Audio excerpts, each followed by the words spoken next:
Assalamualaikum. Bagaimana kabar kalian hari ini? Alhamdulillah Ustazah baik-baik. Semoga kalian semua juga baik-baik saja di rumah. Kali ini Ustazah akan mengajak kalian bersama-sama belajar tentang hak dan kewajiban. Utamanya hak dan kewajiban kita terhadap pemakaian energi. Yuk sama-sama kita melihat videonya.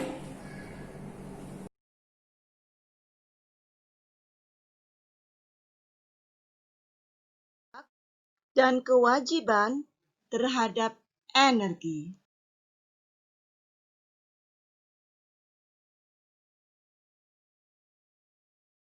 Hak adalah sesuatu yang kita miliki.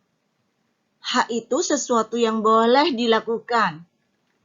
Hak yang kita miliki yang ada pada diri kita sejak kita dilahirkan, yaitu hak untuk hidup. Hak lainnya adalah hak yang boleh kita lakukan. Contohnya hak untuk makan, hak untuk minum, hak melakukan aktivitas, hak bermain, hak memperoleh pendidikan, hak menggunakan fasilitas yang disediakan oleh orang tua ataupun orang-orang di sekeliling kita menurut peraturan yang sudah ditetapkan. Hak terhadap energi. Apa saja sih hak kita terhadap energi? Kita boleh mengolah energi. Kita bisa mengolah sumber-sumber daya menjadi energi yang bisa kita gunakan untuk mempermudah kehidupan kita.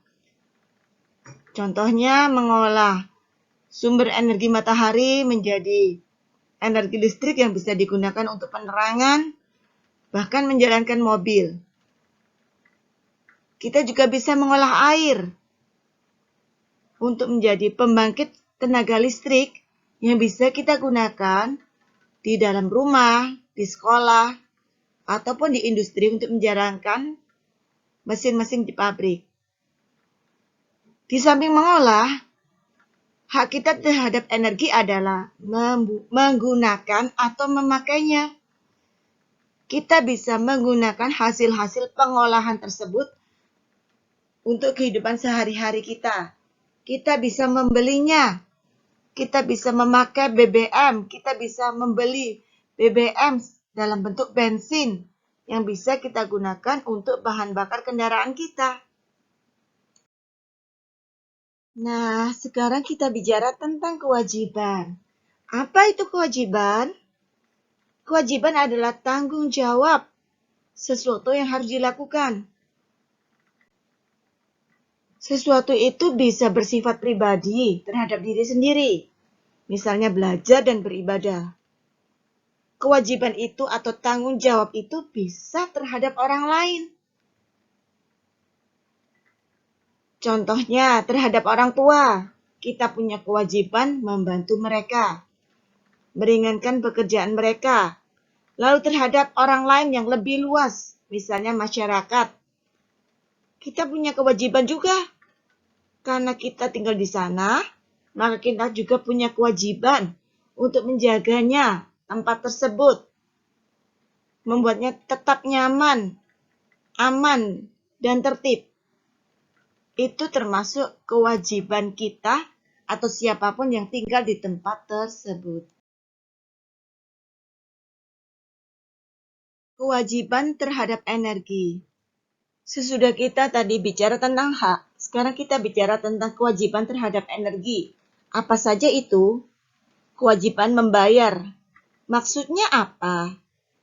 Sebelum kita bisa mendapatkan hak kita, misalnya hak untuk memakai listrik, kita harus membayar izin kepada PLN agar kita diberikan langganan dialiri listrik, sehingga kita bisa menggunakan listrik untuk kebutuhan sehari-hari.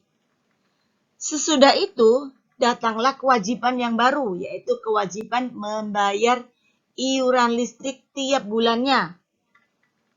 Yang besarnya tentu saja disesuaikan dengan pemakaian kita. Kewajiban lainnya terhadap energi adalah kewajiban memelihara, agar sumber-sumber energi tetap bisa digunakan Contohnya, sumber daya air yang bisa digunakan untuk membangkit tenaga listrik. Kita harus jaga kebersihan air. Kita harus jaga agar air itu tetap mengalir dengan baik, sehingga kita bisa mengolahnya untuk pembangkit tenaga listrik. Karena air yang kotor dan tidak mengalir tentu akan sulit digunakan menjadi pembangkit tenaga listrik, sehingga tidak bisa menghasilkan listrik lagi. Kewajiban lainnya adalah melestarikan sumber-sumber daya alam yang bisa menghasilkan energi dengan menjaga kebersihan sungai, dengan menanam pohon, sehingga ketersediaan air dan udara yang kita butuhkan untuk sumber energi bisa tetap ada untuk kita dan generasi sesudah kita. Nah, siapa yang masih ingat apa hak kita terhadap energi? Ya, betul sekali. Kita boleh memakai, membeli, dan mengolah sumber-sumber energi. Lalu kewajiban kita terhadap energi apa? Kita punya kewajiban membayarnya. Kita punya kewajiban memelihara sumber dayanya. Kita juga punya kewajiban melestarikannya, sehingga tetap bisa digunakan dalam waktu yang lama, bahkan untuk anak dan cucu kita nantinya. Semua itu adalah demi kepentingan kita bersama. Pertimbangan hak dan kewajiban. Untuk mendapatkan hak kita, yang kita lakukan adalah kewajiban dulu. Kita boleh mengolah sumber energi. Kita boleh memakai energi, memakai listrik, air, bahkan bensin. Namun, untuk mendapatkan hak kita lakukan dulu kewajiban kita. Untuk mengolah sumber energi, kita butuh izin dari negara. Izin itu harus dibayarkan kepada negara. Untuk mengolah sumber-sumber daya alam digunakan menjadi energi.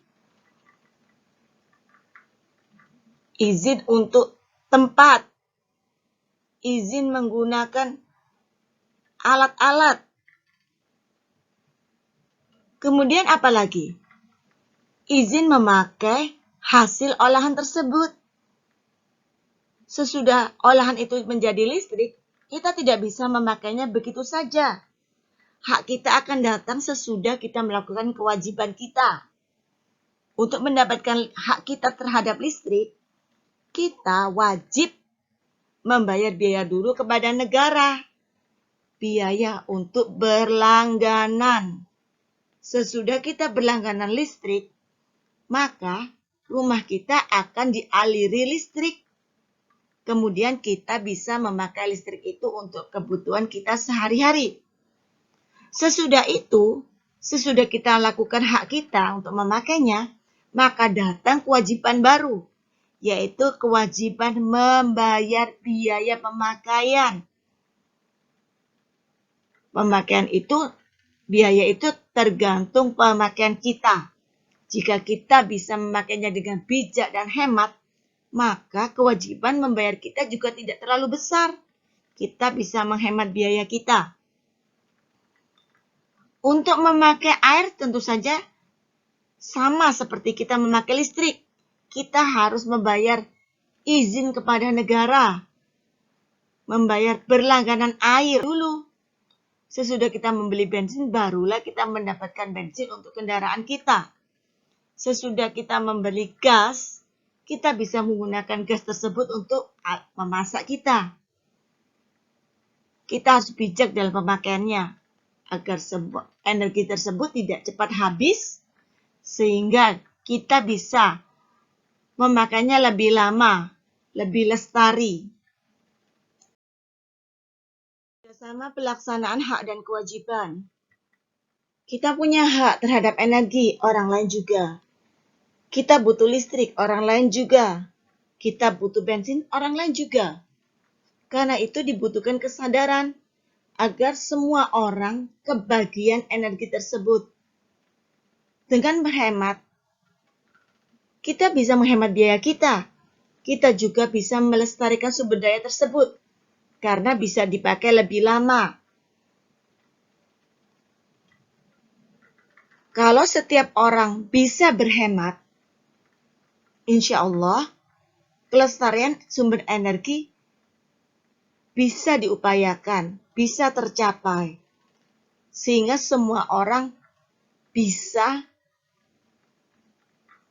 mendapatkan manfaat dari energi tersebut. Karena itu, kita perlu mengajak orang lain untuk menjaga dan melestarikan energi, bukan cuma untuk diri kita, tapi semua orang membutuhkan energi. Kita harus bersama-sama, bisa lewat kampanye atau poster. Kita ajak orang lain untuk bersama-sama melaksanakan berhemat energi untuk melestarikan energi sekaligus menghemat biaya kita. Jazakumullah. Semoga kita semua mendapatkan manfaat dari apa yang kita pelajari hari ini.